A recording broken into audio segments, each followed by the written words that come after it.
একজন কর্মচারী আনলিমিটেড কন্ট্রাক্টে কাজ করছেন। তিনি যদি পদত্যাগ অথবা রিজাইন করেন, সেক্ষেত্রে তার গ্র্যাচুইটি গণনা কিভাবে করতে হবে? এটি খুবই গুরুত্বপূর্ণ প্রশ্ন। খুব বেসিক লেভেলের প্রশ্ন, কিন্তু খুব গুরুত্বপূর্ণ প্রশ্ন। যারা ইউএই বা সংযুক্ত আরব আমিরাতে ব্যবসা প্রতিষ্ঠান পরিচালনা করেন বা ম্যানেজমেন্টের পার্ট হিসেবে আছেন, যাদেরকে এমপ্লয়ি নিয়ে ডিল করতে হয়, প্রতিনিয়ত রিক্রুটমেন্টের মধ্যে যেতে হয়, আবার কিছু দেখা যাচ্ছে রিজাইন দিয়ে চলে যাচ্ছে। তো যখন মূলত রিজাইন দিয়ে চলে যায়, তখন আপনার কি পরিমাণ গ্র্যাচুইটি এবং গ্র্যাচুইটির হিসাব ক্যালকুলেশনটা কেমন হবে, এ বিষয়ে প্রশ্নটা হয়েছে। এখন আমরা জানি যে গ্র্যাচুইটি সবসময় হবে বেসিক স্যালারির উপর।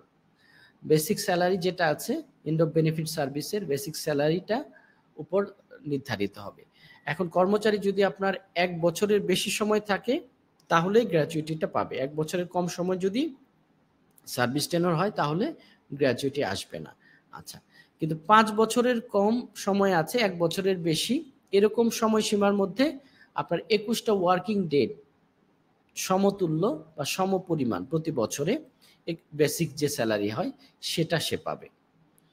যত বছর থাকবে, ৫ বছরের কম সময় ৪টা আছে, তাহলে ৪টা বেসিক স্যালারি, ২১ দিনের স্যালারি যেটা, ওইটা পাবে।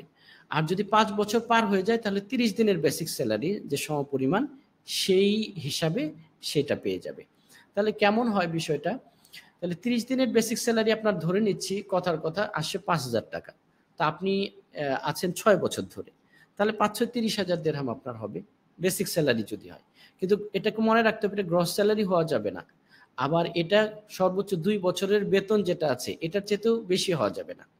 এখন মোট গ্র্যাচুইটি যদি আপনার ২ বছরের যে সমপরিমাণ বেতন আছে, এর মধ্যে সীমাবদ্ধ থাকতে হবে।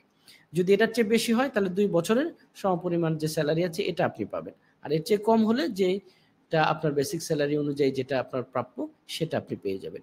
মূলত ক্যালকুলেশনটা এইরকম এবং রুলসটাও এইরকম। আশা করি বোঝা গিয়েছে। ধন্যবাদ।